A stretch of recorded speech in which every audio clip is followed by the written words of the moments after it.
Isto é muito giro porque há várias situações engraçadas hoje. Uma delas foi que eu há bocado estive a ouvir chinês e a tentar aprender umas coisas no meio do chinês. A segunda coisa gira é que eu vim fazer uma comunicação que tem um nome que eu não sei o que é, porque eu sou a única pessoa desta sala que não sabe o que é Agile, ok? Mas ainda assim parece que veio falar de ensino ágil, talvez ágil, também deve ser a única que fala melhor português que inglês. Vocês também já passaram por esta fase, portanto percebem, mais eu, como a maioria, não é? Alguns que falaram primeiro inglês e depois português, ok. Então, quem é que eu sou? Isto também é uma coisa gira. Eu quando vou falar, eu costumo falar para públicos diferentes. Eu hoje aqui estou muito bem, estou um peixe completamente fora d'água. É ótimo porque se eu me enganarem em eduquês, vocês não dão por nada. Se me enganar na vossa área, vocês perdoam-me. Portanto, eu estou completamente à vontade hoje aqui. Eu sou professora do ensino básico e secundário, do segundo ciclo, terceiro, secundário, consoante calha. Sou professora de biologia, eu sou bióloga de formação, não sou professora de formação. Decidi ser professora mais tarde. Fui cientista primeiro, depois decidi ser professora. Também sou professora de cidadania, sou responsável pela estratégia da cidadania da escola onde dou aulas, que é o agrupamento de escolas da Cidadela, em Cascais. Eu vou falar aqui um bocadinho, não sei se isto vos interessa, mas pronto, agora já estão aqui, daqueles pontos que ali estão, de desmotivação, do sentido na escola, que os alunos veem na escola, da autonomia, do sentido crítico e do percurso académico, e vou falar dos problemas que encontrei e como é que eu os tentei resolver.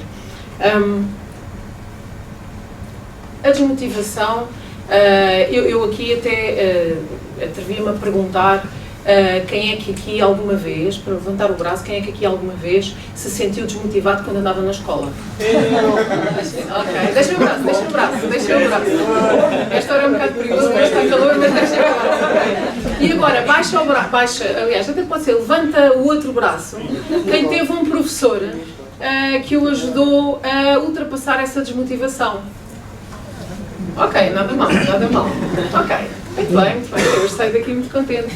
Eu normalmente acho, já é estranho alguém ficar aqui para ouvir um professor. Eu normalmente acho que as pessoas acham que os professores não têm nada especial a dizer, todas elas ficaram traumatizadas com algum professor que não nos ensinou nada, e acho que a sociedade no geral tem a ideia que os professores não acrescentam grande coisa.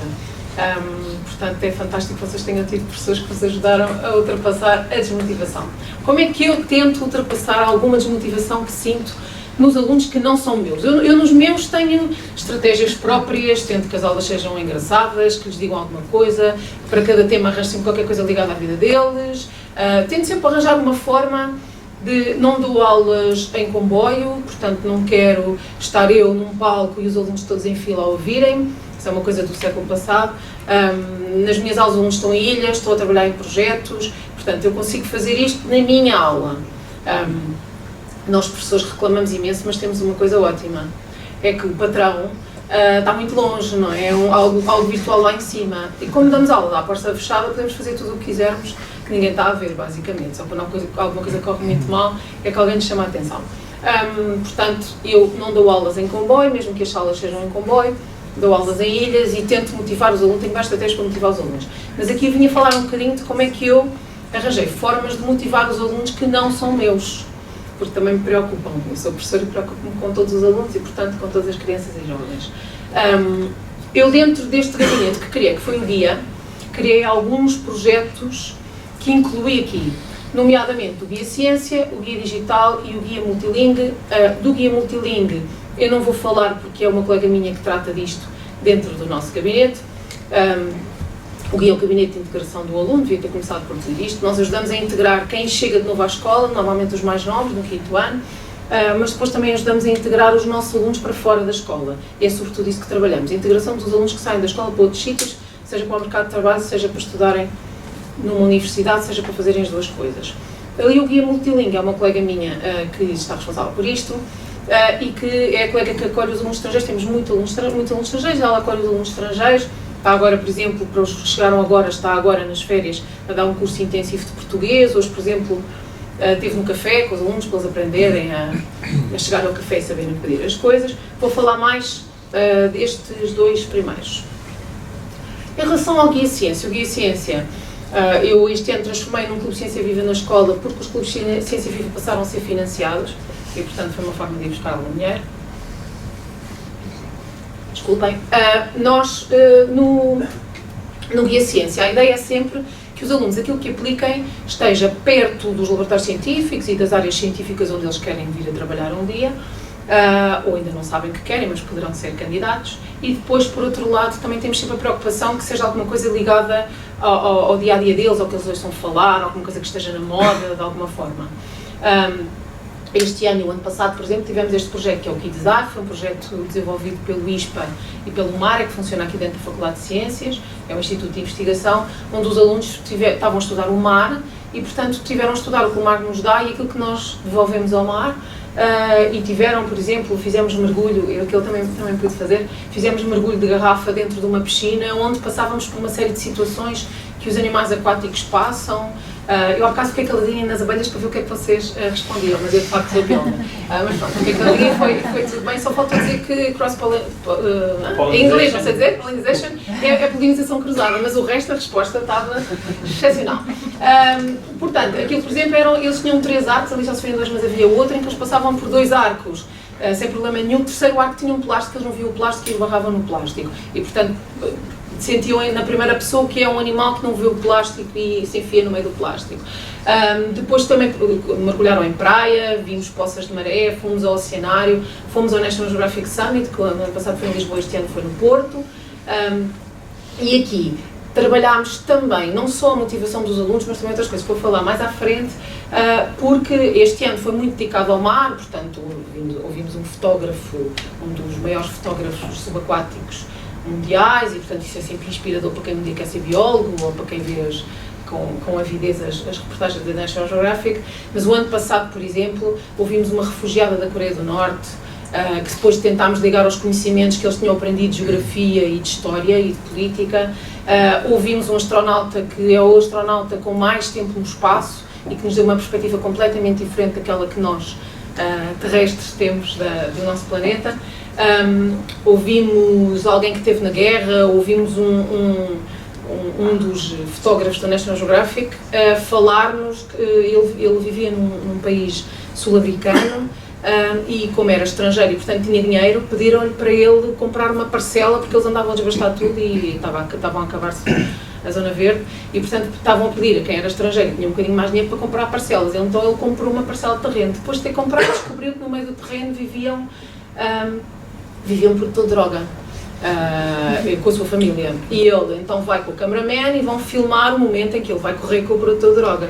Mas quando ele chega lá, o produtor de droga tinha uma filha deficiente que não tinha sido aceito na escola e a deficiência foi causada pelo trator. Portanto, a mãe trabalhava com ela ao colo, quando ela era bebê ela caiu para debaixo do trator. E, portanto, é a história de vida dele e como é que ele contou-nos primeiro que ele tinha ido fotografar animais porque não gostava de pessoas e saiu de lá a gostar de pessoas e saiu de lá a arranjar uma casa nova e um emprego novo para a família toda, a arranjar uma escola que aceitasse a rapariga, a miúda que tinha uma deficiência e, portanto, foram tudo histórias inspiradoras que os alunos trouxeram. Portanto, é difícil contar rapidamente o que é isto, mas isto são projetos que mudam a vida de muitos miúdos de muitas maneiras. Também mudam a minha, mas também mudam a deles. Sobre o projeto Guia Digital. O Guia Digital, eu não preciso vos dizer isto a vocês, então estar aqui a falar sobre isto, eu, quando falo para os meus colegas professores preciso lhes explicar o telemóvel. O tablet é uma extensão do braço deles e que tirar-lhes aquilo é como mutilá-los, portanto não vale a pena. Pronto. Hoje em dia discute-se muito, vocês devem ver para aí nos jornais, discute-se muito se os tablets e os telemóveis devem entrar nas escolas ou não devem entrar. Para mim é um absurdo não entrarem, porque aquilo faz parte dos miúdos e portanto não lhes vamos tirar isso. Pronto. Temos é que ensinar que nas aulas usa-se quando se usa, quando faz sentido e para um determinado fim e normalmente isto é pacífico, se eles perceberem que nós entendemos o ponto de vista deles, eles também estão disponíveis para entenderem o nosso, são as leis do universo. Eu tinha feito um curso na European Schoolnet Academy sobre aplicações digitais para o ensino, há 6 anos, acho eu, salvo erro. E na altura tive vontade de alguma forma implementar algo daquilo na escola. O problema é que na escola a rede que nós temos para usar é surreal, portanto, que de vez em quando existe. Os equipamentos, se eu trabalho num sítio, as pessoas às vezes pensam, Cascais é um sítio onde vivem pessoas com muito dinheiro. Cascais é um sítio de extremos, vivem pessoas com muito dinheiro e vivem pessoas com muito pouco. E o deixar que eles tragam os seus próprios equipamentos para uma sala de aula, para mim, é estar a fomentar essas diferenças. Portanto, para mim era óbvio que se eu queria montar um projeto destes, eu tinha que arranjar os equipamentos, e os equipamentos tinham que estar na escola, não podiam ir para as casas, porque senão de vez em quando não viriam, e portanto tinha que arranjar isso. Consegui patrocínio na Câmara Municipal de Cascais, tive alguma dificuldade em pensar como é que ia implementar isto, porque eu não queria isto nas minhas aulas, queria isto em todas, ou pelo menos num grande número de aulas. Esta fotografia eu tirei-a há 2 anos, numas férias que fiz com a família na Tailândia. Estávamos a visitar as tribos, um sítio onde não havia nada, onde era tudo muito selvagem, onde as casas eram todas ao ar livre e onde havia um sítio que tinha eletricidade, e quando nós viramos a esquina, este era o sítio. E, portanto, dá para perceber que isto é no mundo inteiro, não é? Portanto, isto faz mesmo parte. E eles estão sempre agarrados, seja onde for. Até num sítio onde não há nada, eles estão agarrados a isto. Ou pelo menos onde, teoricamente, não há estas coisas. O projeto Guia Digital, eu que sabia muito pouco disto, mas que ainda assim tinha feito uma formação, dei formação a colegas durante 2 anos, uma tarde por semana. Nessa formação eu tentava que as pessoas, quando faziam a formação, saíssem de lá, portanto, e por isso é que demorava tanto tempo, a própria formação era usada para as pessoas fazerem materiais para usarem nas aulas, para não terem a desculpa de depois cheguei a casa e não consegui, portanto estavam a fazer ali, estavam a fazer de forma colaborativa uns com os outros, para partilharem questões, para se sentirem bem que nenhum de nós percebe nada disto e portanto estamos todos a partir pedra, está ok. A questão do erro também é uma coisa muito difícil, é muito importante ensinar aos alunos que ninguém evolui sem errar e que nós estamos sempre a errar. Isto é super difícil de explicar a muitos professores, que sim, vais para a aula e o aluno sabe muito mais do que tu. Isso é ótimo, porque eu cada vez que tenho um problema no equipamento, eu não resolvo, chamo alguém que me resolve, portanto é excepcional, não é? Pronto. O que aconteceu com o Guia Digital foi, apesar disto tudo, quando chegámos ao final, eu não vos trouxe para aqui estatísticas porque isso para vocês não era interessante, mas quando chegámos ao fim, e fui ver, percebi-me que há uma minoria de professores que usaram isto sistematicamente e houve alguns que usaram pontualmente e houve alguns que mesmo assim nunca usaram. E portanto está ali uma série de equipamentos que daqui a um ano já não servem para nada e que estão fechados numa sala para de vez em quando alguém usar. Portanto pareceu-me um bocadinho pérolas a porcos. E então decidi fazer outra coisa, que fiz para este ano, foi fazer uma sala, que são os chamados espaços inovadores de aprendizagem e eduquês, e que normalmente aparecem por isso chamados de salas do futuro, onde a própria sala teria que quem quer vá para a sala e assim todas as turmas e todas as pessoas que querem usar nas suas turmas podem e portanto acaba por ser mais eclético. A sala está construída, é uma sala que tem, um dos problemas que eu tinha de estar sempre a fazer ilhas nas aulas é o ruído. Nós vamos fazer ilhas e toda a gente arrasta cadeiras e carteiras porque nada tem rodas e nada, bom, daqui tudo tem rodas, aqui tudo se move em silêncio, quer dizer, estas aulas nunca são em silêncio, mas pronto. Tudo se move sem fazer muito barulho, muito ruído de carteiras e cadeiras, tem painéis interativos, tem tablets, ali não estão, mas tem puffs, tem uma mesa para se reunirem, tem um mini auditório para treinar apresentações. A sala, isto era o desenho inicial da sala, e daqui a bocado já vos mostro umas fotografias a propósito de outras coisas, tinha ali um sítio para o professor, e depois eu à última hora cortei aquilo e disse que não havia dinheiro, mas havia, eu usei noutra coisa, porque pensei, não vou pôr um sítio para o professor, porque senão o professor vai querer outra vez dar aula. E a ideia não é o professor não dar aula. Aliás, o conceito de dar aula é uma coisa horrível. Eu já estou a dar o quê, não é? Se alguém querer receber a minha aula, talvez seja interessante. Eu dar aula não serve para nada. Portanto, quando as pessoas dizem não dei aula, eu posso estar lá a falar e não dei nada também, não é? Portanto, o dar aula é um bocado esquisito. Eu tento dinamizar aulas e não dar, apesar de, às vezes, também falar em dar, mas eu tento só dinamizar. Outro fator que me pareceu importante foi os alunos sentirem que a escola servia para qualquer coisa útil no imediato. Porque nós dizemos, sim, tens que aprender, porque um dia vais precisar disto, quer dizer, até nós que somos adultos não gostamos de um dia, uma criança então, porque é tudo para hoje, não dá. E então, aquilo que faço com os meus alunos, e agora vou voltar aqui um bocadinho ao Guia Ciência, eu levo os meus e outros, portanto, os alunos que estão aqui no Guia Ciência, eu levo-os a ter aulas em universidades e aqui resolvo 2 coisas. Por um lado, ok, vão lá e são os extraterrestres que entram numa aula, não percebem muito, como eu estava aqui há bocado, mas ok, ficam com uma ideia do que é uma aula na universidade, mas sobretudo levo-os também muito para ter aulas com equipamentos que eu não tenho dinheiro para comprar. O que eu se calhar até arranjava, podia concorrer uns projetos e arranjava, já fiz isso no passado, e agora não faço porque me faz um bocado de confusão ter tanto dinheiro investido em equipamento que daqui a 10 anos já não serve para nada, para eu usar 3 vezes no ano, porque eu não estou sempre a usar o mesmo equipamento, porque numa escola estamos sempre a fazer coisas diferentes, não é? Os alunos vão evoluindo, vão passar. Portanto, houve uma altura, de facto, eu, por exemplo, dei uma disciplina noutra escola em Cascais, onde construí um laboratório de raiz, estava num projeto europeu, com várias escolas, a nossa era mais pobrezinha, não tinha nada, os outros tinham todas as coisas muito giras, e eu decidi montar um laboratório, e fiz tudo, fiz o edifício, quer dizer, não fiz o edifício, mas pronto, consegui dinheiro para que alguém fizesse o edifício, equipei tudo, fui concorrente a projetos, equipei o laboratório, estava muito bem equipado, a Universidade não havia lateral, aquilo era giríssimo, mas depois era equipamento que estava ali e não tinha grande utilização. Portanto, agora faço isto, há muitas universidades que acham piada e aceitam, portanto, eu quero dar uma aula em genética molecular e quero dar uma aula em CRISP e não tenho como fazer CRISP. E eu lá vou cravar alguém para ir lá fazer, que as pessoas acham muita piada, tem lá os alunos só um dia, não estava muito, e eu pouco dinheiro para depois fazer outras coisas. Outra coisa que também faço muito com os alunos é fazer laboratórios, e muitos deles fazem estágios nesses laboratórios, portanto, tenho muitos alunos a fazer estágios em laboratórios científicos, nas férias do Natal, da Páscoa e nestas agora. Tenho vários alunos agora a fazer. Aliás, agora até já há muitas universidades que têm programas para os alunos passarem lá uma semana ou 2 semanas, a passarem por vários departamentos e experimentarem várias coisas, o que é excepcional. Outra fatia onde eu aposto muito é tanto na autonomia dos alunos como no trabalho colaborativo e não de grupo. Portanto, os alunos aprenderem a trabalhar de forma colaborativa e não ser aquilo que eu vejo os meus filhos fazerem às vezes, que é dividiram as partes, cada um trouxe uma e depois no final aquilo cola-se tudo e alguém apresenta. Aliás, aquilo já vem colado num sítio qualquer na nossa.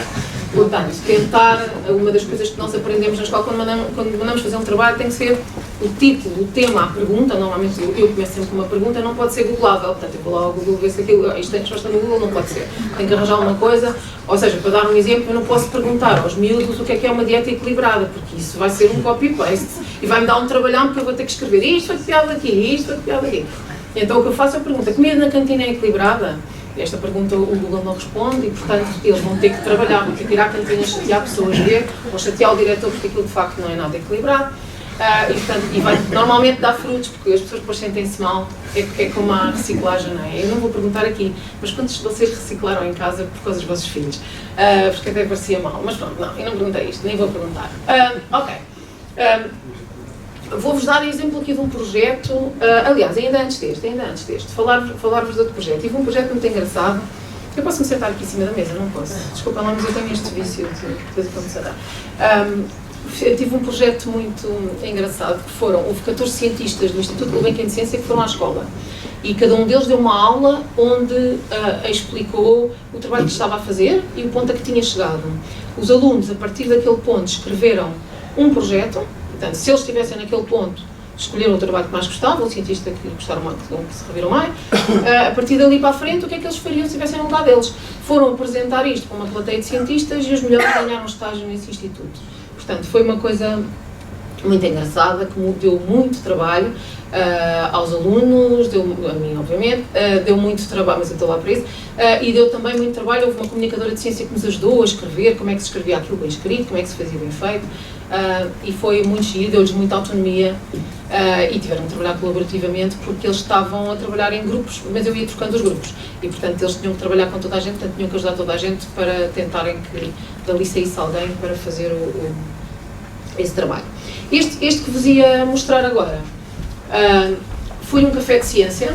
Fizemos um café de ciência no Centro Cultural de Cascais, que é aquele espaço simpático que aparece ali em baixo, e os alunos fizeram tudo. Portanto, eu só lhes disse, este ano vamos fazer um café de ciência, escolham um tema. Havia vários temas, discutimos as vantagens e desvantagens de cada um deles e ganhou melhoramento genético.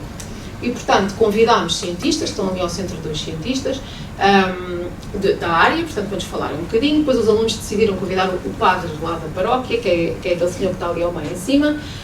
Aquele rapaz que está a entrevistar à direita era, na altura, um dos meus alunos mais complicados e que quis mesmo ir entrevistar o padre. E ali, a filmá-lo, está um dos nossos alunos do curso profissional de multimédia, que também envolvemos sempre nestas coisas. O padre tiveram que lidar com muitas situações, tiveram que aprender como é que se convida formalmente, também tiveram que convidar pessoas da Câmara, portanto, como é que se convida formalmente, como é que se convida informalmente, como é que se responde, saber lidar com a espera de um e-mail, pois uns já não sabem escrever um e-mail, não é? Para eles a resposta é imediata, normalmente vem sob a forma de GIF ou emoji ou não sei o quê. Portanto, alguém que escreve, ainda por cima é preciso ler, tem um parágrafo, aprender como é que se dirigem às pessoas, como é que se despedem, que é uma coisa que também a maior parte deles não faz. Eu farto muito de receber trabalhos que mando para trás, que isto não é para mim, não me vem dirigido, por acaso vem para o meu mail, se é para mim, dirijam, despeçam-se, não batam com a porta na cara. E aquilo lá vai entrando ao final do ano letivo, normalmente já recebo mails com princípio e fim. Não sei se vocês têm o mesmo problema, e nem sei de que lado estão disto, mas também não vale a pena saber. Mas tiveram que lidar, por exemplo, o padre ficou muito ofendido porque é que tinha sido convidado para o lado do não. Porque ele não era do não, ele era do sim. Portanto, porque é que tínhamos achado que a igreja era conservadora e estava do outro lado? E eu disse aos alunos, vocês vão ter que responder alguma coisa ao padre. Vocês é que me escolheram para este papel, portanto agora vão ter que dizer das duas uma, ou que o deixam ter o outro, ou que ele tem que vestir este, mas vocês é que sabem. Pronto, eles desenharam logótipo, fizeram estas marcas para dar às pessoas e outras coisas, tiveram que escolher frases que fossem inspiradoras, porque é que eram inspiradoras, enfim. O objetivo era mesmo trabalhar a autonomia, aqui também o espírito crítico e a capacidade de trabalhar de forma colaborativa. Ainda sobre o sentido crítico, que também é outra coisa que me preocupa muito, as pessoas ficam muito chocadas quando as pessoas não vão votar. E eu não fiquei nada chocada, porque eu vivo no meio de alunos que se pudessem votar, nenhum deles tinha de votar. Portanto, isso não me espanta absolutamente nada. A maior parte deles não tem idade, mas vai ter daqui a pouco. E não iria, nem sequer sabe quais são as diferenças entre os partidos. Nem sequer se interessa, nem sequer quer saber. E temos algumas exceções, que normalmente são aqueles que vão para presidentes de associações de estudantes e coisas do género, mas são poucos. Aqui o sentido crítico. Parece-me muito importante, parece-me, vocês sabem disso também, é muito importante e há muito pouco. E nós conseguimos isto com alguns projetos também. Por exemplo, este projeto que aqui está, que foi desenvolvido este ano, eu sou professora de cidadania dos 10º todos da escola, que também é uma experiência gira. Eu, como sou professora de biologia, tinha sempre os alunos de ciências, agora tenho todos. E isso é engraçado, porque eu tinha dado aula a alunos de economia, alunos de línguas, eles têm tipologias diferentes e é um desafio giro. Estes logótipos que vocês estão aqui a ver portanto, o desafio que eu fiz aos alunos foi encontrem alguma coisa que não vos satisfaça na escola, que não vos satisfaça em Cascais ou que não vos satisfaça em Portugal, e façam uma proposta de alteração e eu prometo que trago cá o diretor da escola, o Presidente da Câmara ou o Presidente da República. É difícil que ele mora ali ao pé e acha piada aos alunos. E o que eu trago cá, e prometi sem ter a certeza de um sim, mas tinha que vir um sim. E pronto. E então os alunos desenvolveram uma ONG, tiveram que criar uma ONG fictícia, obviamente, mas criaram uma ONG virtual, tiveram que distribuir papéis, que papéis existem numa ONG qual é o meu, e depois tiveram que trabalhar para encontrar aquilo que, primeiro para encontrar aquilo com que não concordavam, mas depois para arranjar uma solução, e a solução tinha que ser viável, tiveram que fazer uma análise SWOT, tinha que ser uma coisa viável, não podia ser uma solução assim daquelas tiradas da cartola, que depois ninguém vai aplicar. Esta é a parte que eu gosto mais daquilo que eu faço, é aqui que eu gasto mais tempo, que é a trabalhar o percurso académico dos alunos. A maior parte dos alunos, e eu revejo-me aqui, e eu gosto tanto de fazer isto porque eu senti isto, eu não fazia a mínima ideia do que eu queria seguir quando acabei o nono e fui obrigada a escolher uma área, como quase todos os alunos ainda hoje escolhi a área que dava para mais coisas, que eram as ciências, mas eu gostava um bocadinho de cada coisa, e também não gostava um bocadinho de cada coisa, portanto andava ali um bocado perdida. E depois, quando acabei o 12º, na altura eu entreguei em papel, eu ainda sou do tempo em que eu tive que havia papel, exatamente, e que eu lembro-me quando a internet foi instalada na minha faculdade, porque aquilo era uma coisa completamente esotérica, a faculdade parou naquele dia e andavam os nossos professores, sim, porque não havia informática, eram os nossos professores, que andavam lá com coisas para a frente e para trás e aquilo estava tudo a dar errado e portanto só não tínhamos aulas de manhã, mas depois também não tivemos à tarde e depois não sei o quê, e eu estudei aqui na Faculdade de Ciências. Portanto, pronto, eram outros tempos de facto. Mas eu fui entregar o papel e eu decidi 5 minutos, eu fui às 4 da manhã para a Avenida de Berna com o meu papelinho para achar que ia ser atendida às 9, não fui para aí ao meio-dia, porque já havia lá não sei quantas pessoas antes de mim, que era divertido, dormi no saco-cama na Avenida de Berna, e depois quando fui entregar o papel ainda não estava escrito e quando estava a pessoa antes de mim, 5 minutos antes, eu então lá pus os cursos, porque eu não fazia a mínima ideia para o que eu queria. Eu gostava de várias coisas diferentes. A minha professora de matemática inundava-me a cabeça a dizer que achava que eu devia ir para a matemática. Eu não via nada a trabalhar atrás de uma secretária. Era uma coisa que para mim não daria. Eu gostava de psicologia, mas achava que os psicólogos eram todos malucos, portanto também não queria ficar ainda mais, já me sentia um bocado diferente, não queria ficar ainda mais.